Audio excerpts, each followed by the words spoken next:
राम राम दोस्तों और मेरी माताएं बहनें, आशा है कि आपके ऊपर बाबा नीम करौली जी की अपार कृपा होगी।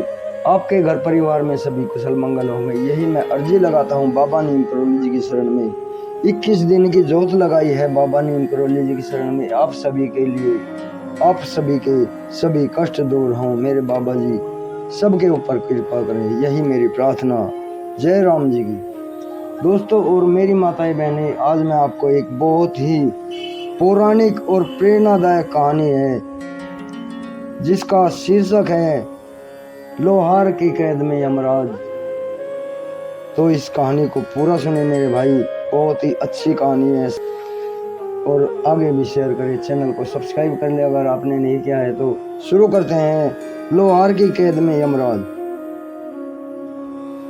एक बार एक बहुत बड़े यशस्वी व तपोबल वाले महात्मा अपने शिष्यों को लेकर घूम रहे थे। भ्रमण करते करते शाम का समय घिर आया। दूर गांव नजर आया तो परंतु वहां तक जाने का रास्ता बहुत बेहद था और उस जंगल में हिंसक जीव जंतुओं की भरमार थी। जंगल के बाहर गांव से दूर एक लोहार की भट्टी थी।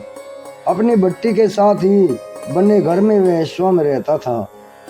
महात्मा जी को उसी लोहार के घर में शरण लेनी पड़ी। लोहार ने शहर से खुशी खुशी महात्मा जी को और उसके चेलों को अपने घर में ठहराया। उनका उचित स्वागत किया, सबको भर पेट भोजन खिलाया और प्रेम पूर्वक उनके सोने का इंतजाम किया। महात्मा जी उनके आतिथ्य सत्कार से बहुत खुश हुए। उनके शिष्यों ने भी लोहार के व्यवहार की बहुत प्रशंसा की। सुबह जब महात्मा जी जाने लगे तो उन्होंने लोहार से कहा, भाई हम तुम्हारे सत्कार से बहुत ही खुश हैं, तुम कोई 3 वर मांग लो। प्राचीन युग में महात्मा लोग इतने तपोबल वाले होते थे कि वह जिसे जो वर दे देते थे वह एक एक अक्षर सत्य हो जाता था। लोहार हाथ जोड़कर बोला, हे महात्मा, वर दीजिए कि मुझे किसी चीज की कभी कमी ना रहे। महात्मा जी ने तथास्तु कहकर दूसरा वर मांगने के लिए कहा। लोहार ने 100 वर्ष लंबी आयु मांगी, वह भी मिल गई, तो तीसरा वर क्या मांगे, इस पर लोहार हड़बड़ा गया। अब और क्या मांगू, बस यही सोचता, फिर अचानक उसके मुंह से निकल गया, तीसरा वर यह दीजिए कि मेरी भट्टी में जो लोहे की कुर्सी है उस पर जो भी बैठे वह मेरी मर्जी के बिना ना उठ पाए। महात्मा जी ने तथास्तु कहकर फिर वे अपने चेलों को साथ लेकर चल दिए।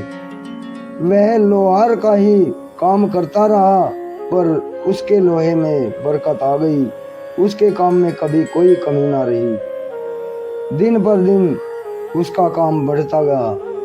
लोहार ने बड़े ठाट बाट से और मजे से 100 वर्ष का जीवन पूरा किया।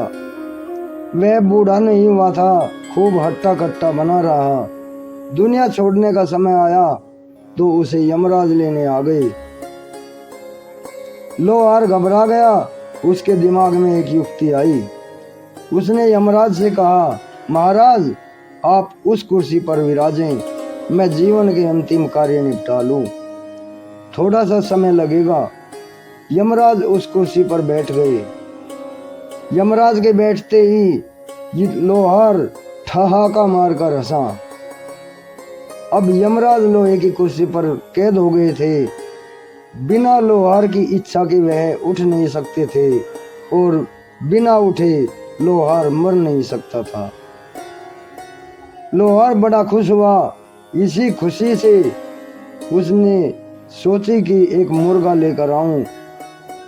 एक मुर्गा लेकर लोहार ने उसकी गर्दन काटी, पर गर्दन कटते ही तुरंत जुड़ गई और वह मुर्गा भाग गया।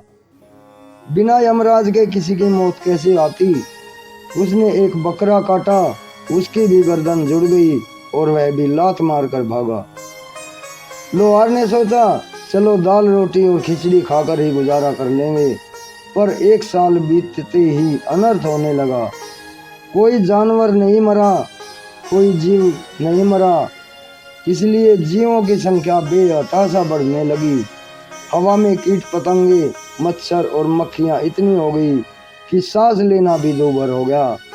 हवा के आर पार देखना कठिन हो गया था। हवा में हुर हुर की आवाज भर गई थी। आकाश चील, गिद्धों और टिड्डियों से ढकने लगा। मेंढकों के कारण सड़कों पर चलना मुश्किल हो गया। चूहे इतने बढ़े कि सारी फसलों का अनाज बर्बाद करने लगे। पक्षी इतने हो गए कि पेड़ों के सारे फल खा जाते थे। पानी में जलीय जानवर में मछलियां आदि इतने भर गए कि पीने के लिए 1 गिलास पानी भी ना मिलता। चारों ओर जो बदबू फैलने लगी वह अलग। सांपों के मारे तो हाल ही बुरा हो गया था। यह सब देखकर लोहार दहल गया। उसने जाकर यमराज को मुक्ति दे दी और अपनी गलती मांगी। क्षमा मांगते हुए कहा कि प्रकृति का फिर से सुचारू रूप से काम संभालिए भगवान, मुझसे गलती हुई है। दोस्तों और मेरी माताएं बहनें, ये कहानी आपको कैसी लगी और इससे हमें शिक्षा मिलती है। मृत्यु एक आवश्यकता है। अगर मृत्यु न हो तो हमारी धरती व हमारा जीवन जीवित नर्क बन जाएगा। प्रकृति के नियमों का आदर करें। जय श्री राम, जय बाबा नीम करोली महाराज जी।